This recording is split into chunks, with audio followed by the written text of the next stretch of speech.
All right, let's talk about something that's pretty much a nightmare for any healthcare practice, provider suspension. It's the kind of crisis that can feel like the absolute end of the road. But what if it could be the very thing that forces you to build something even stronger? Let's break down that whole journey, from crisis to comeback. So picture this. You get that letter, that notification. You've been suspended by Medicare or Medicaid or some big insurance company. It's just a gut punch. The money stops right then and there. Everything you've worked for is suddenly on the line. But, and this is a big but, it doesn't have to be the end of the story.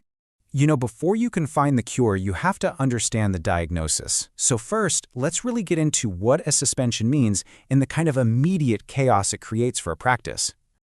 Look, suspensions don't just happen out of the blue. They're always triggered by some kind of serious compliance failure. Things like billing irregularities, upcoding or documentation that just doesn't back up the care given. It could even be something that seems small, like an expired license that nobody was tracking. Okay, let's talk money, because this is where it gets really scary really fast. We're talking up to 80%. Imagine 80% of your revenue just gone, overnight. For practices that lean heavily on a single payer like Medicare, this isn't just a problem, it's an existential crisis. It threatens the very survival of the practice. And it's not just about the money, is it? It's about your reputation, because word gets around, and it gets around fast.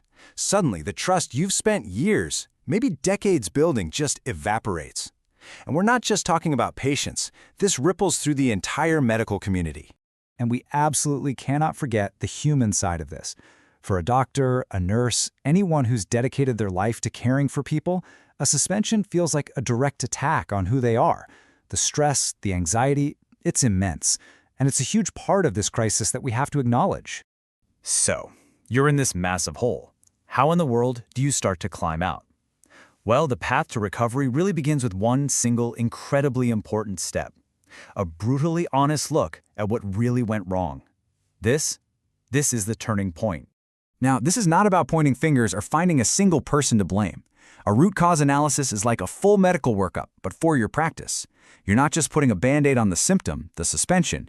You're digging deep to diagnose the underlying disease in your systems that let this happen in the first place. What's the first human reaction when something like this happens? We get defensive, right? We try to downplay it. Oh, it's not that bad. Or we blame the regulators. But to actually recover, you have to flip that switch completely. You got to move from making excuses to being brutally honest with yourself. And you have to go from thinking you know it all to admitting, hey, maybe we need some fresh eyes on this. Someone who can see the problems we're just too close to notice. A real analysis has to look at the whole picture, not just one little error. Was the clinical documentation sloppy? Was the administrative oversight basically non-existent? And here's the big one. Did the culture, maybe without even saying it out loud, put revenue ahead of compliance? That last question is often the toughest to face, but it's absolutely the most critical one to fix. Okay, so you've gone through that painful, brutally honest diagnosis. Now you can start to build your comeback. And this takes the shape of what's called a corrective action plan, or a CAP. Think of this as your detailed roadmap to getting back in good standing. A good plan is not some vague promise like we'll do better. No way. It has to be a detailed blueprint. You need to be specific, you need to be comprehensive, and it has to be measurable. It needs to say exactly who is doing what and by when. This is how you show regulators you are dead serious about fixing things. And here's what that looks like in the real world. Let's say the problem was billing errors. The action isn't just train the staff, it's implement this new software and provide mandatory training for everyone. And your proof? The training records, the results from your new internal audits. Or maybe the issue was sloppy notes. The fix is to create new templates and start a peer review process, and those review logs become your evidence.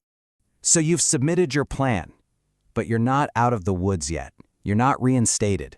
This waiting game, this limbo, is full of challenges, and you have to manage it strategically if you want to make it to the other side. During this time, you have to document absolutely everything. Every meeting, every new policy you draft, every single training session. This becomes your audit trail. It's the hard, tangible proof that shows you're not just talking about change, you're actually doing it. Talking to the regulators during this period is kind of a delicate dance. You have to be humble and acknowledge the mistakes, for sure, but you also have to project confidence that your new way of doing things is the right way. And don't wait for them to call you. Be proactive. Send them updates. Show them you're in control of this whole process. And all while this is happening, you still have to keep the lights on. It means you got to get creative with the finances. Maybe you focus on patients with other insurance plans. You try to negotiate it with your creditors. You make smart cuts that don't gut your ability to bounce back later. And then you get the news. You did it. The plan was accepted. You're reinstated. This is a massive, massive victory. But I have to tell you, it is not the end of the story. It's the start of a brand new chapter, and it's governed by a whole new normal. The reality is, your practice is now under a microscope. Regulators have long memories. Reinstatement almost always comes with a probationary period, which means more audits, more oversight. From this point on, compliance isn't just a goal, it's a condition for your survival. You see, reinstatement is just day one. The next year or two will be all about intense monitoring. The real goal isn't just to scrape by and pass the next audit. It's to weave these new, better processes so deeply into your practice that they become automatic, part of your organization's DNA. That's how you create a true, lasting culture of compliance. Ultimately, this whole ordeal forces you to ask a question that, honestly, every single practice should be asking itself right now, crisis or not. Are we truly built for sustainable compliance? And that right there is the most powerful lesson in all of this.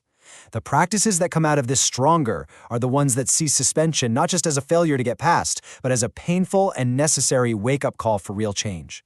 They use the crisis to build a practice that's more resilient, more ethical, and just plain better, making sure that this never, ever happens again.